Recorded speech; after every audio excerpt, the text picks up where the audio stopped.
Hi, everybody, and welcome back to our Monday evening show. Thank you very much for tuning in. I think we're on pretty much all the platforms tonight. We're on the Facebooks, we're on the YouTubes, as well as the usual X's and Rumbles and Getters. So anyway, wherever you are, thanks very much for tuning in and spending some time with me on this Monday evening. Actually, I was trying to get, we've got a very special guest returning, who I'm going to introduce you to in a minute, a very short period of time. I was trying to get Jeffrey Epstein to come on, because it seems to me that in the light of the fact that the DOJ and the FBI have determined that Jeffrey Epstein apparently as innocent as can be. And I was trying to see, I mean, I assume on that basis, is he still alive? Might be, I suppose. But anyway, I couldn't make contact with him. So I'm afraid we're going to have to put that one back for another week or so. But anyway, one of the things that I think is so important for a healthy, balanced life is a bit of humor. Humor goes a long way. In the sort of mad world in which we find ourselves, I have to say that it's one of the things that I most definitely fall back on.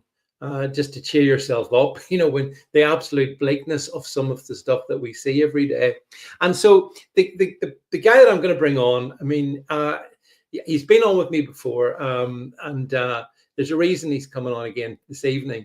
He is, I think, the most banned, most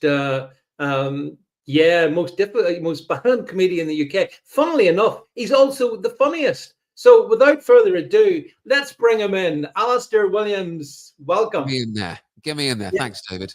Superb intro. So but it's true. I mean, I was thinking about this, Alistair. I know all the hassle you have being cancelled, getting venues, all that, and we'll talk about all that stuff. But I listen to your stuff, and I don't quite get it. Why you are so marginalized. And mind you, I know what it's like to be marginalized, but you do it with some style and finesse. Thanks. Why is it? Why is it? Because all you ever seem to me to be is just funny. Why is that a problem? Well, I'll be honest with you. I don't think they're selecting people based on funny anymore to be famous. Certainly not selecting people in comedy based on funny. They're selecting people based on, are you saying what we want people to think is popular, right? So, and a lot of times that's not funny at all, because it's the same 500 comedians doing the same sort of extreme left nonsense, woke garbage, whatever you want to call it, coming up with the same versions of the same jokes. Back in the Brexit times, it was like, anyone who voted for Brexit is a racist, and just on the BBC, it's ad nauseum, just versions of that same nonsense that's not even true. So it's not even funny, because it's not even accurate, and real funny stuff has to be accurate, otherwise it's just nonsense. So I think one of the reasons why they sort of derailed my career so much is because not only am I saying the opposite of what they're saying, it's actually amusing and it's funny, and that shows the audience that this point of view is actually winning, because people are responding to this point of view. So that's the last thing that they can have. They can't have somebody saying the opposite of what everyone's told to say, and then worse, everyone's laughing at that. If I was terrible, they would probably just let me go ahead, and then it would be like, oh, look how terrible the other point of view is. Because your humor has been, I think it's quite consistent, but going back to the Brexit, the big Brexit thing that started it, where you got so much good sort of reach on that. But even right up until today, I just think that you take issues, you make them funny, which is good, which is what we want. But it is different, and we'll get into the difference in a minute, because I know you're going on tour with Tania Edwards. We'll talk about that as well, Alistair. But what I thought we'd do is, just for everyone watching this and who will listen to this in replay, what I thought I'd take a short clip of Alistair in action on stage, and we're going to play it for you. It lasts for a couple of minutes, but it's well worth it. So just sit back and enjoy Alistair in action. Go. Enjoying the ULEZ zone? You enjoying that? What a fantastic piece of democracy that is. Isn't it incredible? Finally, they're going to clean the London's air. Do you know how they're going to do it? They're going to charge us £20 to drive outside our own house. Amazing. You know, this only works in the middle class areas. Like, they trial this thing in Bath. Because if you give people in Bath the choice between you've got to pay a £12.50 fine or buy a 40 grand car, they're like, oh, I'll just buy a 40 grand car. If you do that in Peckham, you give them a choice between a 40 grand car or a £12.50 fine, they're like, well, I think I'm going to smash up the fucking camera. That's what I'm going to do.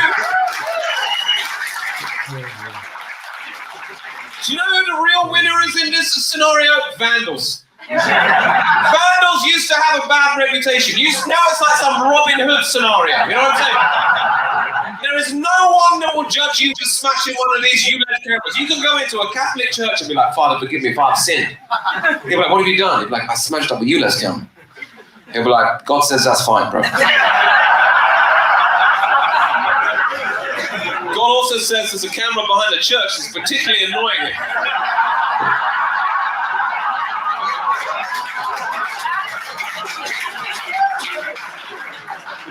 You know what I think might be going on? They're like, oh, 40% of these cameras have been vandalized, right? But to be fair to Sadiq Khan, I think maybe 40% of these cameras might, you know, there's so many knives and bombs and shit going off in London. Some of them have probably just been destroyed in the backswing. You know what I'm saying? They're like, Allah Akbar, they slice of wire.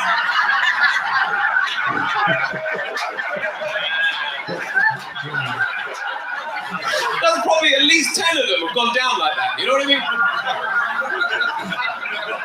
To be fair, also, have you seen the results? Wow, how clean is the air in London now? How amazing is it? Me and my wife, we're going to go on holiday to the Swiss Alps to get some. Now we're going to go to Aldgate, just walk around. The air is so clean in London now. If you go to East London, you can see the knife crime happen in West London.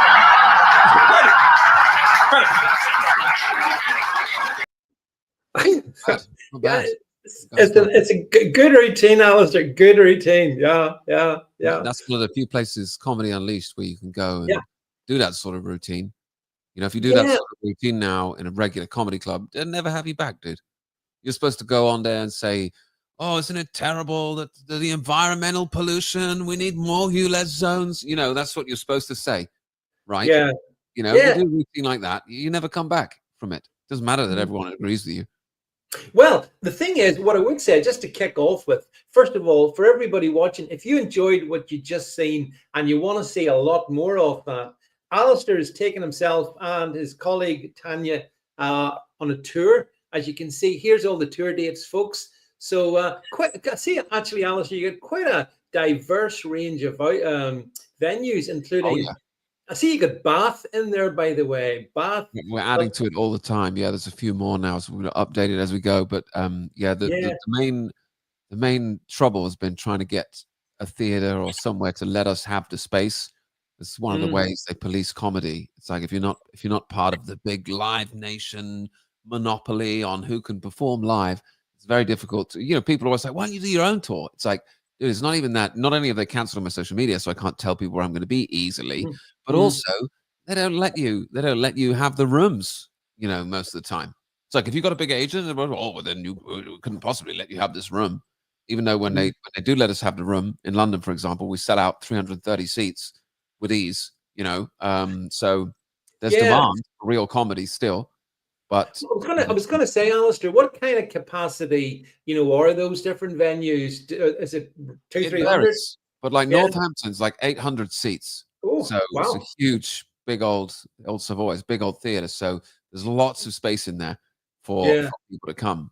And it's important that when people who are taking, you know, a bit of a risk, they're not going the establishment route, we're not going on TV, we don't have agents. It's important that the real art out there survives, David. You know what I mean? So dude, I totally get you, and I totally sympathize, because in my own small way, Alistair, I put on over the last couple of years some live political debate discussion. That's all.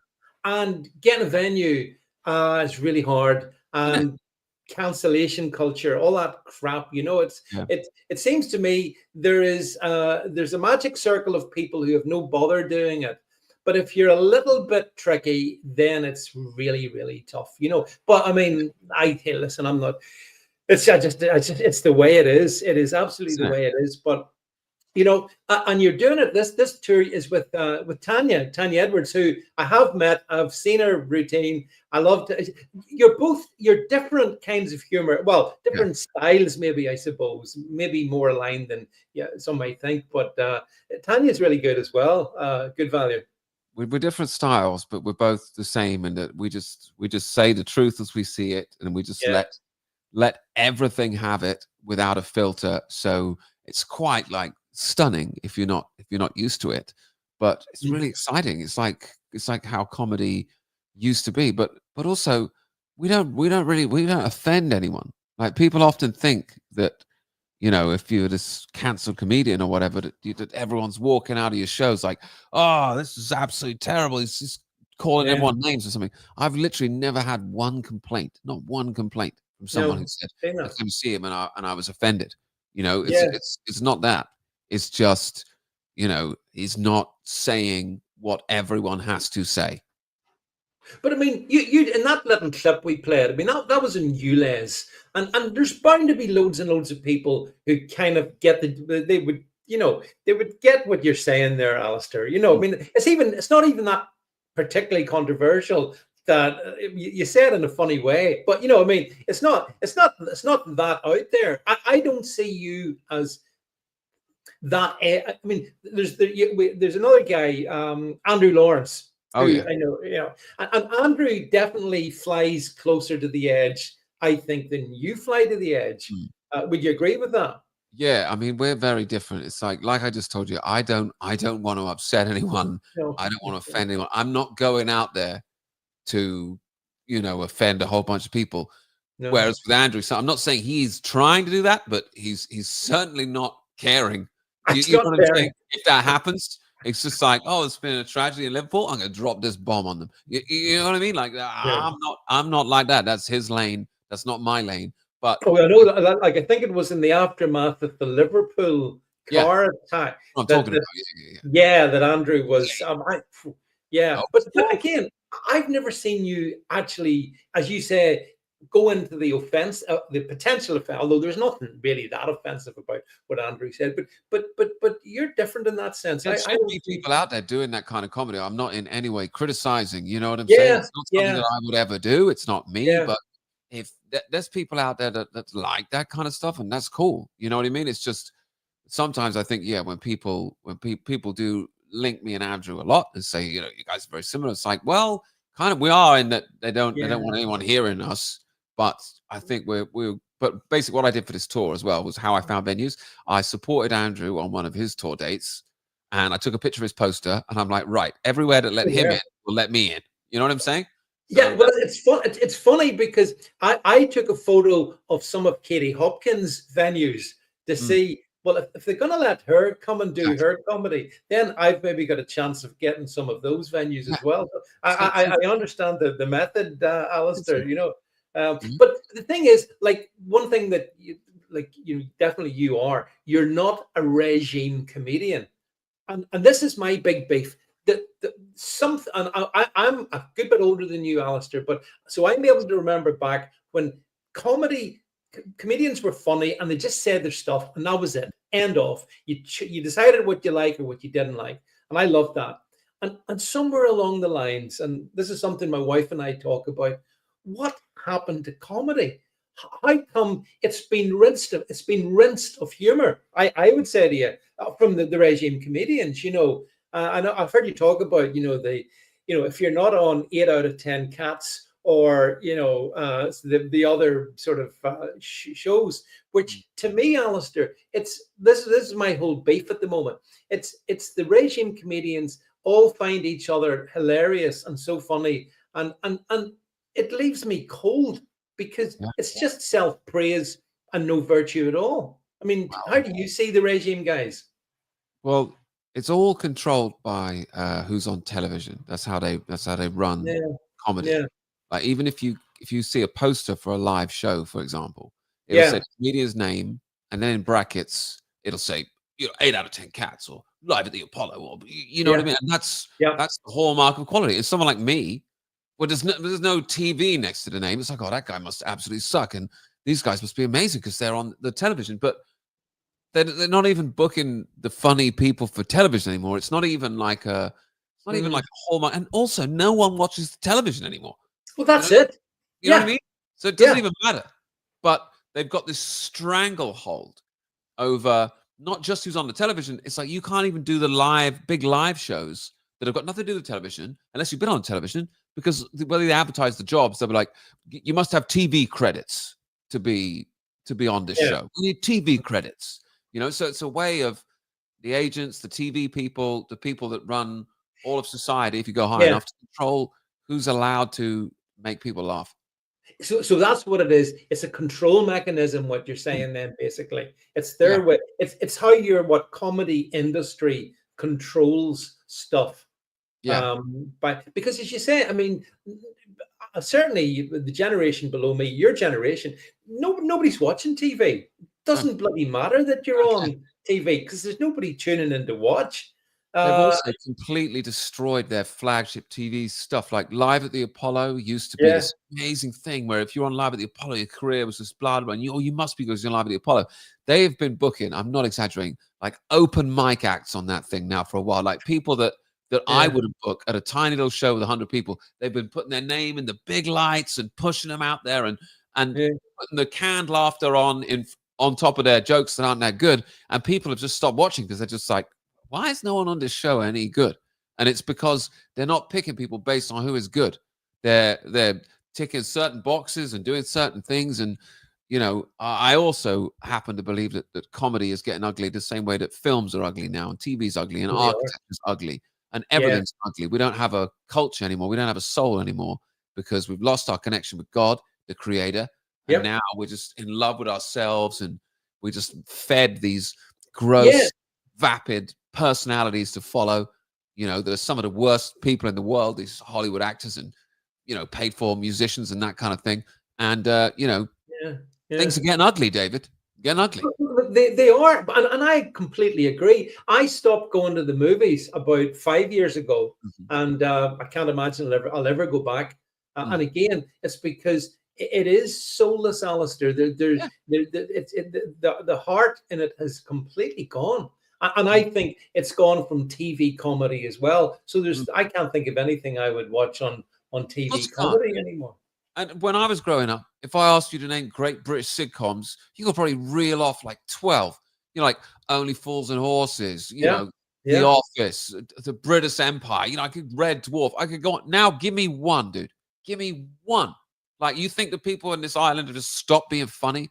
Like, bands is the same. When bands go on tour, it's all old bands that they dig up and stick them back out there. There's no new bands. Who are the new bands? Like when I was growing up, it'd be like Kasabian, Oasis, Blur. You could go on, Arctic Monkeys, you go on. Now it's like, here's Rod Stewart again. I've seen that. It's like you dug up Rod Stewart. Like, you know what I mean? There's no one new, dude. There's no one new, because the same way they're strangling comedy, they're strangling everything.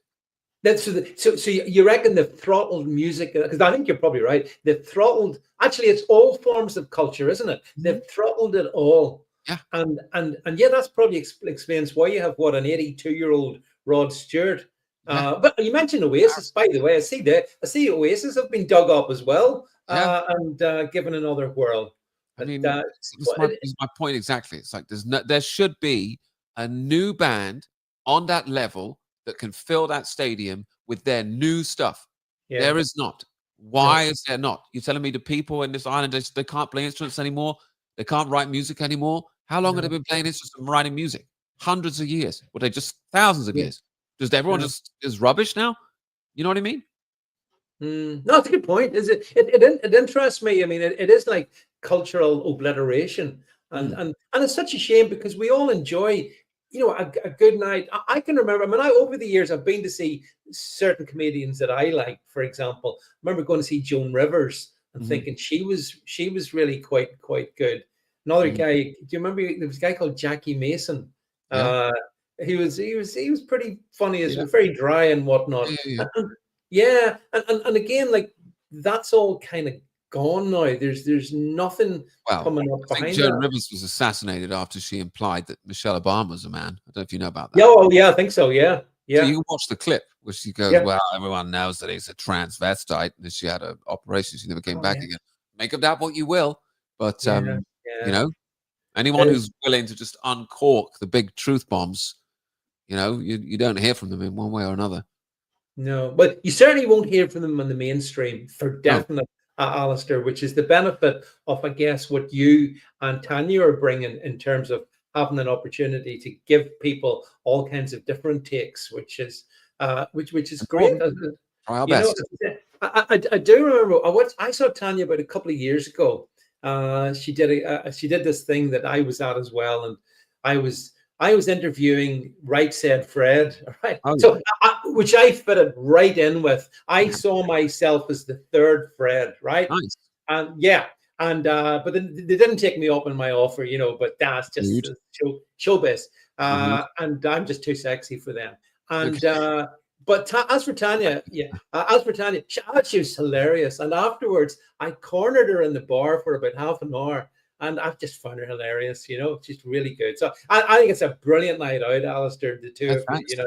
We do go and hang out with people afterwards as well. We always go somewhere local after each show. So there is that element. You meet a lot of like-minded people at our shows, you know, people who think a certain way about things. And, you know, well, like I do in my friend group, come to this show. Well, see, that's exactly it, Alistair, because the reason I started to do the live stuff back in 22 or 23 was after the COVID suppression and isolating human beings, which we all disagreed with that, obviously. I wanted to get out and bring people in the same room. Now, in my case, it was just to chat about politics and all of that. In your case, it's to do your comedy, which covers all kinds of issues as well. But it's the humanity, Alistair. You know, humanity of a couple of hundred people in a room. It's just good. It's healthy, isn't it? It's, you know, it's like old school entertainment used to be. You know, if you want the real experience these days, you have to drop down to the lower leagues. You know, it's like Championship football, for example. It's all laser shows and big flamethrowers going off before games and checking each goal on a spreadsheet and letting you know if you can celebrate. If you go down 3 or 4 divisions, there's just a guy with a flag and goal and everyone celebrates, and it's like the old thing, you know. It's like you have to just drop down. You know what I mean? There's a little village team, Alistair, that I sometimes watch, and they play in the park, and it's hilarious watching them because, like, you know, they have no skill, but they've got loads of enthusiasm, and it's funny watching it. Not patronizing, but it's entertaining. As you say, you watch all the stuff on TV, and it's just you couldn't watch it. It's awful. They're also coaching the life out of even the beautiful football. You know, players are told, you know, the XG, don't take the shot from outside the box because the XG is low on that. Turn around and pass it backwards, pass it sideways, pass it backwards, pass it sideways. You know, literally everything that you could possibly love. That's beautiful. It's an expression of human craft and ingenuity and creativity. It's just brilliant like that, you know, David. And if people want to do something about that, they need to come and see my tour. Okay? Yes, we got that. Fine, yeah. Here's a question: Is there anything that you wouldn't make fun of or do a routine on? Is there any topic off limits for you? I mean, yeah, I'm a Christian, so there's lots of things that I wouldn't, you know, I wouldn't encourage people to behave in any sort of way that I believe was damaging to their spirit or their soul. I wouldn't, you know, encourage anything that God, who loves you, wouldn't want you to do, you know. And I don't think there's many Christian comedians that are about anymore. There's not that many Christians walking around this Christian country anymore. And I'm a firm believer that that's the problem in today's society. That's the main change. Everyone used to believe in God. Everyone used to have this shared morality. We also used to believe that this God was watching everything we do and we better do the right thing. And now no one thinks that, and there's just chaos everywhere. So there are certain things that, I wouldn't say, I wouldn't move into.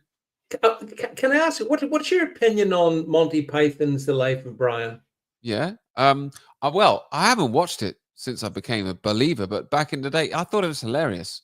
You know, I'm Yeah. sure I remember watching it thinking, oh, this is hilarious. You know, I haven't watched it again since, so I couldn't tell you, but I used to crack up watching that, you know? It's silly. You know, silly. Yeah. It's funny and silliness. Yes. Quest of the Holy Grail.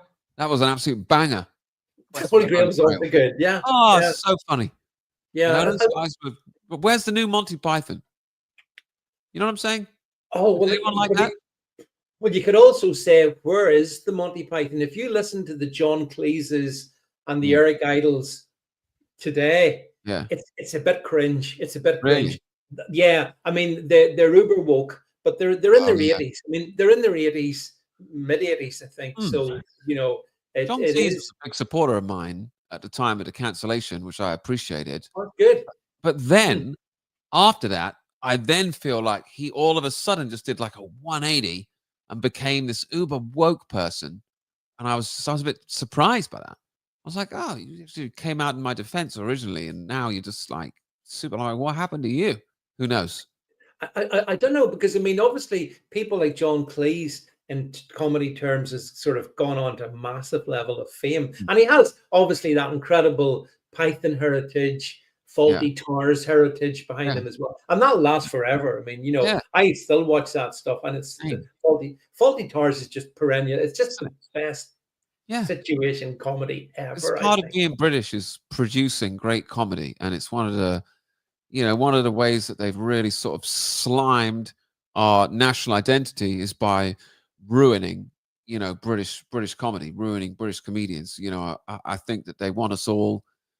They don't want us to have any sort of national identity or national pride. So when they try and smudge all the nations together into some big global death machine, you know, they don't want people who love being Spanish or British, or you know what I mean. So that's what I think is part of it. Well, I think, you know, I mean, I can't think of a modern comedy thing in TV that I would watch. There's nothing. I mean, it's quite telling that I have to go back to the 70s and 80s. I mean, 80s to there used to be 25 different options in those times. Now there isn't one, you know. And the same way people have stopped being in bands, they've stopped, you know, creating funny stuff. It's like there's something going on here that's bigger than what we're talking about. There's some wider thing happening. Well, I think we both would agree that, you know, I mean, ultimately it is a spiritual battle. It's good versus evil. And I think it then percolates down, Alistair, through everything, actually. Just, you know, I agree. Everything. I agree. I think the people who run things in this age, in this world, the people right at the top, people find it's hard to come to terms with sometimes. They don't want you to be happy. You know, if you go up to these super rich families that no one even really knows about, they don't look on the other human beings like us and think, oh, I hope they get a great government, and I hope they have great books to read and films to watch.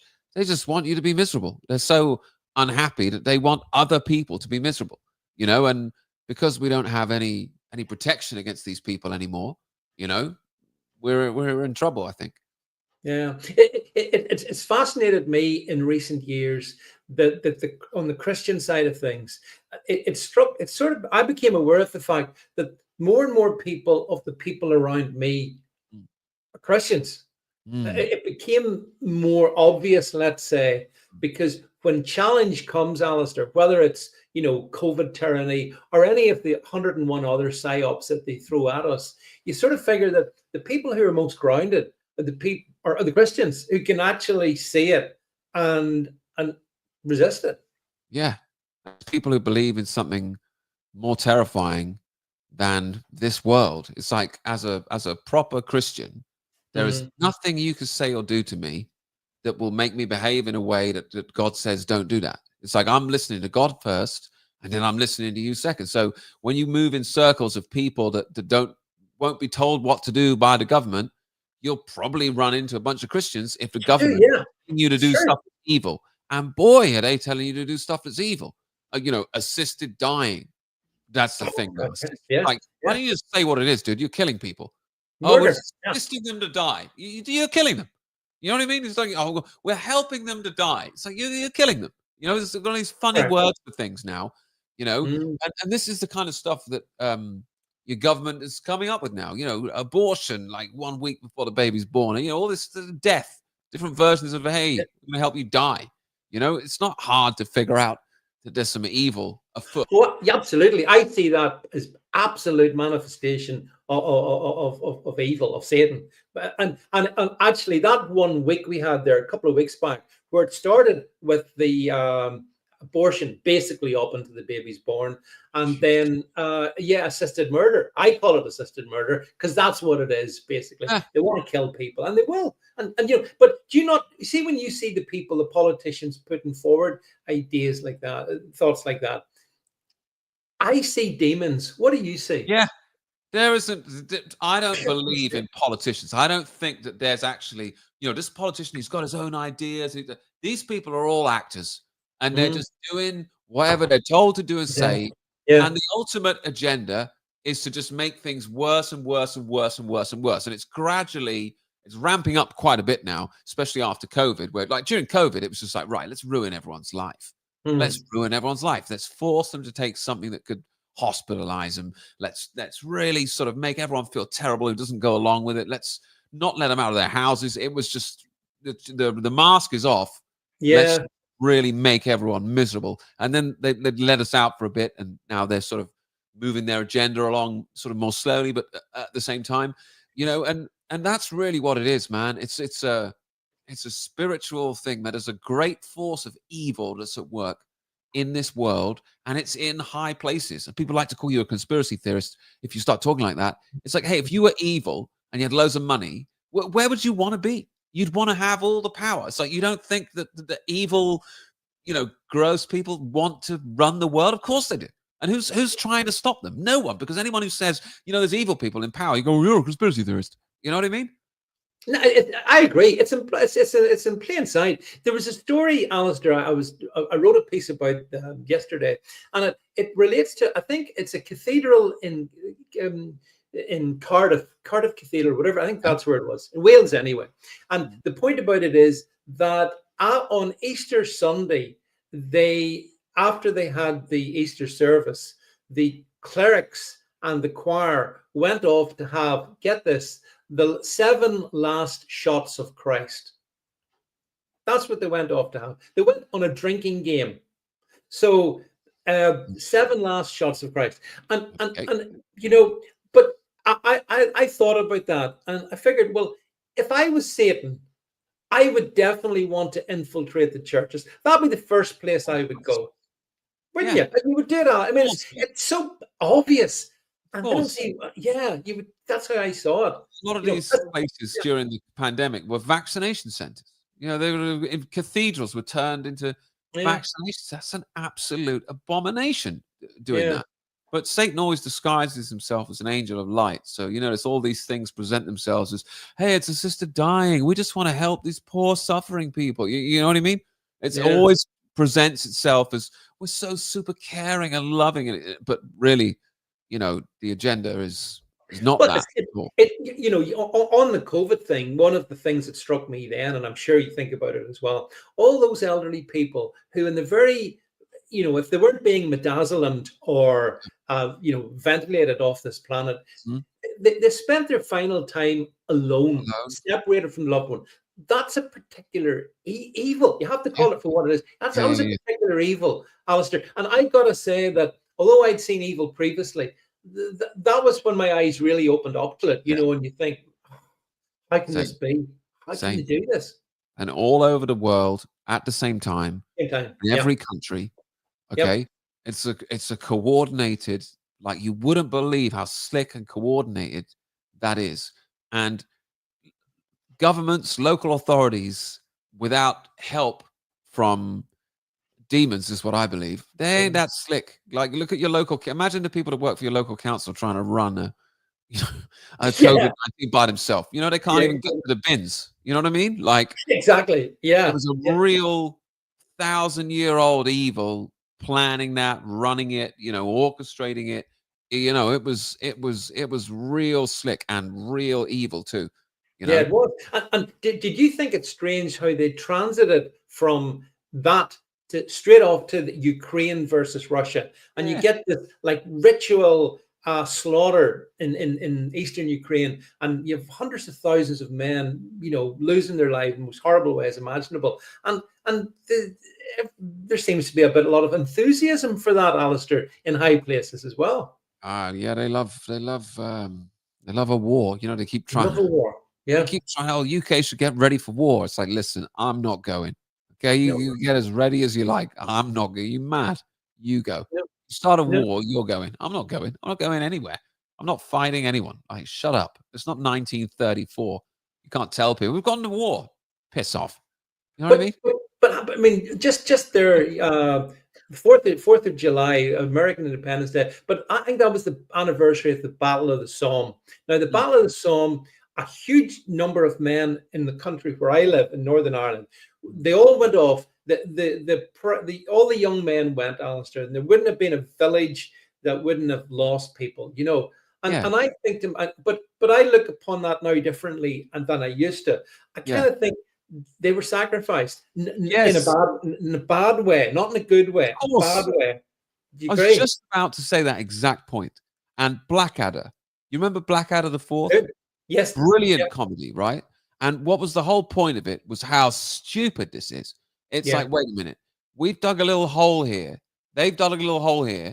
And in a minute, we're all just going to get up and run towards the machine guns. And we're all just going to die. And then they're just going to do the same. And we're just going to gun them down. And it was stupid. Yeah. It doesn't make any sense, does it? It's not. No. It was just, we're just killing. You want load of you on this side. Now load of you on that side. And it's been, the world had been manipulated, just like in COVID. The world had been manipulated to a point where all of you lot have just run towards that machine gun, and then they have to run towards that machine gun, and we're just going to, kill loads of people. It's the same thing, dude. It's like the same thing. Jesus described it as birth pangs. So towards the end, which is where I believe we are, like when a woman gives birth, she has this moment, and then it's soft, goes, and then and then it comes back. But they're going to get more frequent.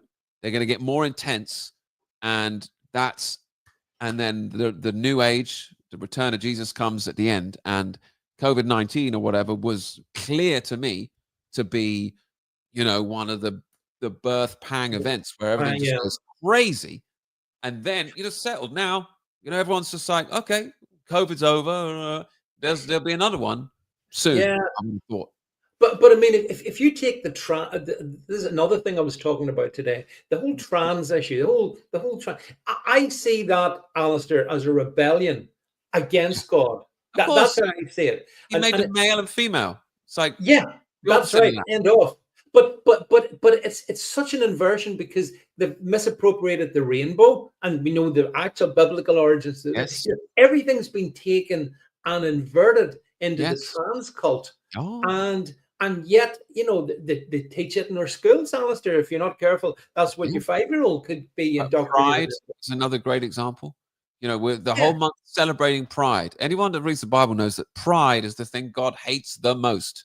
And in our culture, what do? We celebrate pride. They pick this thing on purpose. You just tell them they just randomly pick the one thing that God hates the most and got you to celebrate it. To really celebrate. At the same time, let's celebrate fornication. Let's celebrate sex outside of marriage. Let's celebrate anything that God says don't do. Let's turn men into women and cut off children's genitals. It's like anything God says don't do, they celebrate as part of our culture. And you expect me to believe that the people that run this world, they don't know anything about God, or God isn't real. If God isn't real, why do they keep doing the exact opposite of what he says to do? Yeah. Yeah. Well, that's it. So when I see like the whole trans LGBT, well, this particularly the trans element of it, it just like it's Baphomet worship to me. Yes, is what it is. Yeah. And actually, like sometimes I'll tell you, there was a thing happened in a place not far from me a few weeks ago. There was protests or riots, as the BBC called them, in a place called Ballymena, right? And that was about the fact that there were Roma gangsters moved into a particular area, working class area. Basically, the locals weren't having it. They got shot of them, and the people concerned were instantly categorized as extreme racists, blah blah blah. They weren't. They were just looking out for their community. But here's the point: Ballymena is also in Northern Ireland. It's kind of like Bible Belt, right? Bible Belt. So quite religious, relatively speaking. And then what did we have there then a week or so, 2 weeks after? Ballymena got its first Pride Parade. Its first Pride Parade ever, led by a kind of, a bearded demon, for want of a better word. Yeah. And I thought to myself when I saw that didn't happen by coincidence, Alistair. You know what I mean? That was like, we're going to shove your nose, we're going to shove your nose right in this. Yes. You're quite right. That's how I see it all. You're quite right. It's for people that have an understanding of scripture, or even the demons of hell and how they operate, the type of things they push on a culture when they get in control.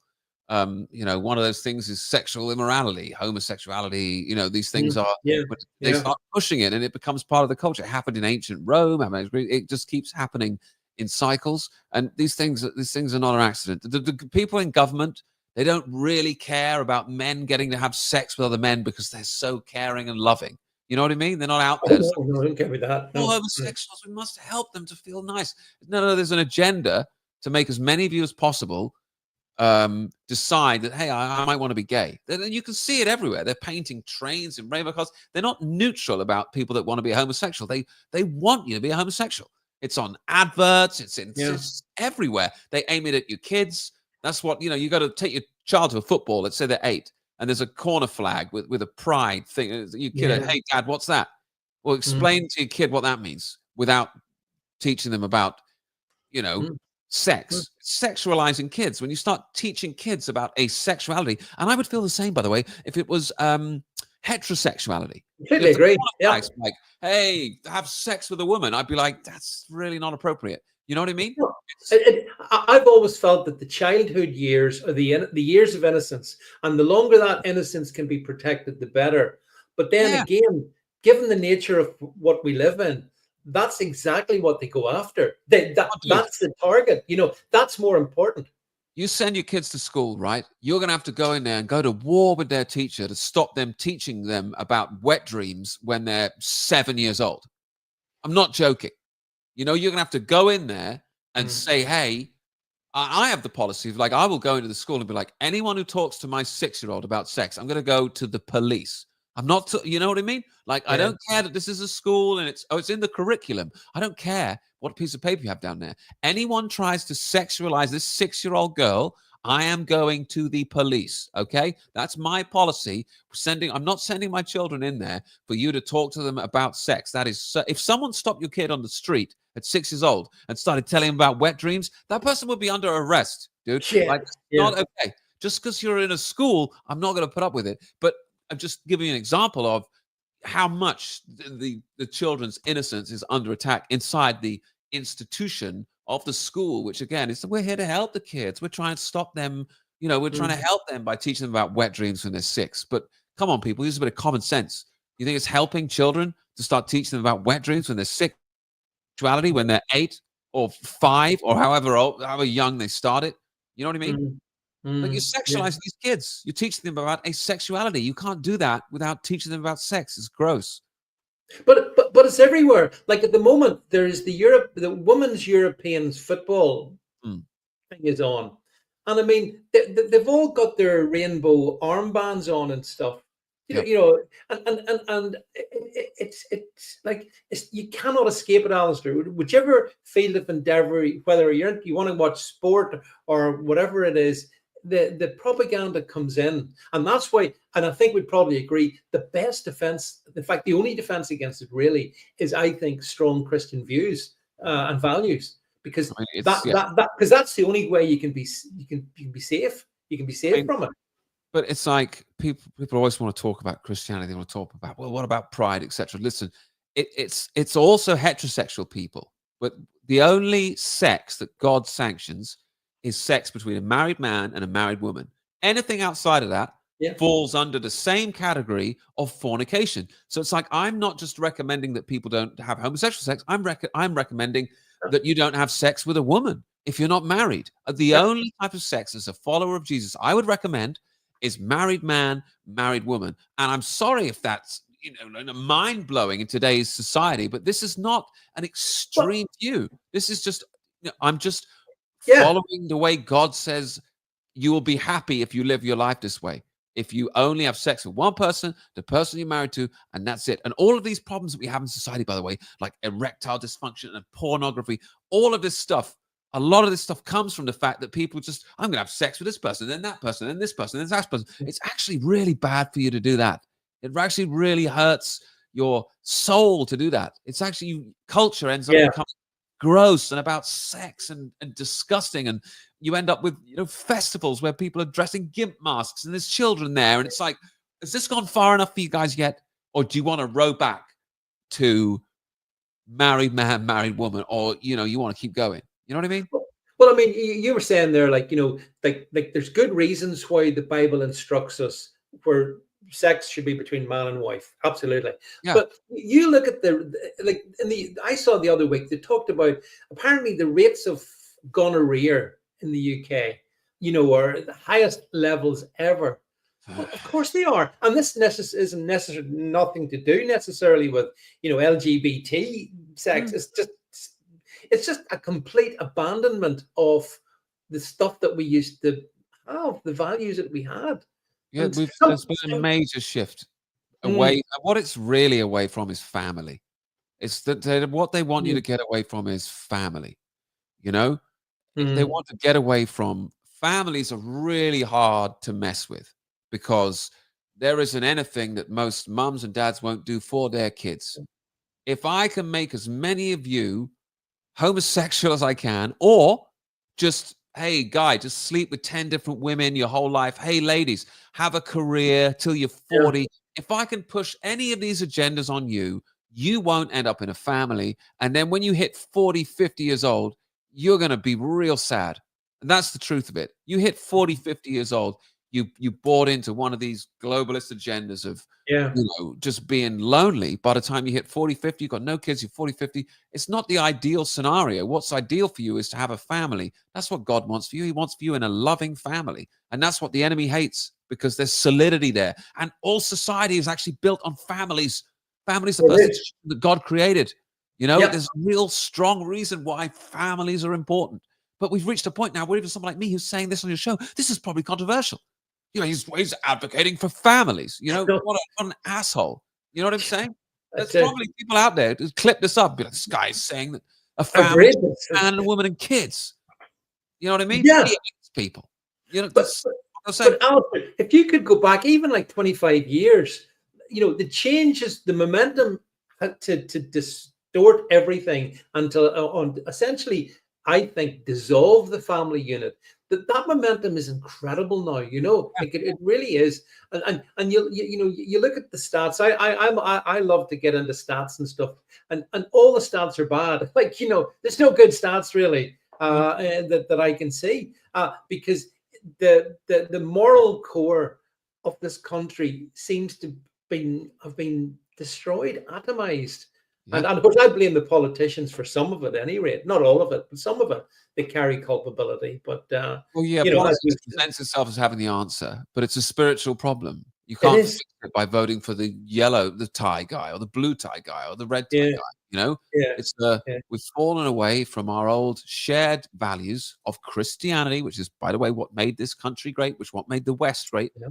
People always talk about Western civilization. This is this thing. It's Christian civilization. It's love each other. Do unto your neighbors. You would have them do unto you. That way of living creates success and abundance and fruitfulness and a great society to live in. Yeah. It's that we've dropped that has landed us in this selfish society that we live in now, that's based on things like fornication and having things and getting money and stuff that doesn't actually fulfill the soul. It's also instant gratification, isn't it? You've got to be instant. And I suppose that's where social media comes into play. It provides a gateway for instant gratification. I mean, what do you think about social media? Good thing or bad thing? Oh, it's an awful, terrible, horrible thing. Obviously, it's the, everyone stares at their phone. It's a trap. Have you ever noticed that it's called the interweb? Yeah. World Wide Well, the internet or the World Wide Web. What do webs and nets have in common? Captured. Right. Yeah. These things are given names, okay? And also, if you check out the back of your iPhone, you'll see a little apple on there. Okay? But look real close at the logo. Which apple is that? It's got a bite taken out of it. Yeah. Well, is there any apple in the Bible that's famous for having a bite taken out of it? The first Apple computer was sold for $666.66. Yeah, that's right. Satan is all over this stuff, dude. It's always all over this stuff.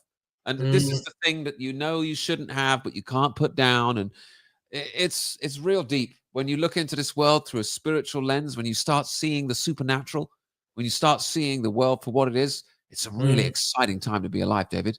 It's a very but it's good. It is good that you can see that. I like the fact that I think I can see that, because it means that then in terms of analyzing things, you can be much more clear. As you said, people get caught up in this. I'm in the red team and I don't like the blue team. And we both know that, it's the oldest thing, conquer and divide, split us up, divide us up. We saw that in COVID, actually, dividing us up and trying to split us and whatnot. And they keep, I mean, that's just perennial, isn't it? They just keep doing that. Divide us. Do not, here in the UK, oh, you're gonna be conservative? Or maybe you're going to be reform. You're going to be a reform guy. Oh, well, you're going to sort it all out. No, I don't think you are. No, you're not. The problems are deeper than that. Exactly. I think. It's at the very core of it, it's selfishness. It's I want what I want. Be who you want to be. Express. Everyone wants to do what they individually want to do. And that creates just friction. There's no shared. No. There's no, I am going to treat this person like I want them to treat me. There's no, I'm going to live for serving others. It's all me, me, me, me, me. There's no fear of God in this society anymore. There's no reason to do the right thing, to do the loving, the kind thing. There's no reason anymore, because people don't believe that there's something more to this life than themselves. Exactly. But then they come up with trite little phrases like, love is love, Alistair. Love is love. Just got to go with it. Love is love. Again, I see that as a demonic inversion as well, because love is a wonderful thing. But that's not what they're talking about. They're talking about something very, very different when they say that. Watch these scumbags. Yeah. When you watch some of the stuff, like as you said, we've gone and we shouldn't just focus on. It's not just the LGBTQ plus, although the TQ plus does bother me greatly. But regardless, if all of us just could, restore the values that built this country, which were Christian values, as you say, Alistair, and the West. It wasn't just the UK, actually, for that matter. Things would be so much better. But there's a long way to go before we get to that point. And I don't imagine we will. I mean, yes. I mean, there is an incredible hope that everyone should have, that Jesus will return. Yep. And he'll return and he'll fix everything. And the worse things get, the closer it is to him coming back. But in order to have this incredible hope, you have to know about Jesus. You have to put your faith in him. You have to realize that all this horrible stuff that's happening is actually exactly how God says it'll play out. Towards the end, people turn away from God and then things get really bad. But this is my last point on this. You may have noticed that during COVID and during the really bad times, lots of people saw the evil in the world and turned to good. I'm one of them. I didn't believe in God before the whole world went crazy. And this is God's plan. He's not going to let you just zombie sleepwalk into not believing in anything good, not believing in God. He's going to throw some real nasty stuff at the world to shake up as many people as he can into realizing, oh, actually, the only person that can save us from this is God. And that's why I believe all this stuff is happening, because that's what the Bible tells me is happening. So there is a greater plan. People need to have hope. Like, that's why I've got a big smile on my face, even though I'm telling you everything that's wrong with the world. Yeah. Well, listen, we're going to bring it to an end, but can we just bring back on screen, please, Alistair's, Alistair and Tania's,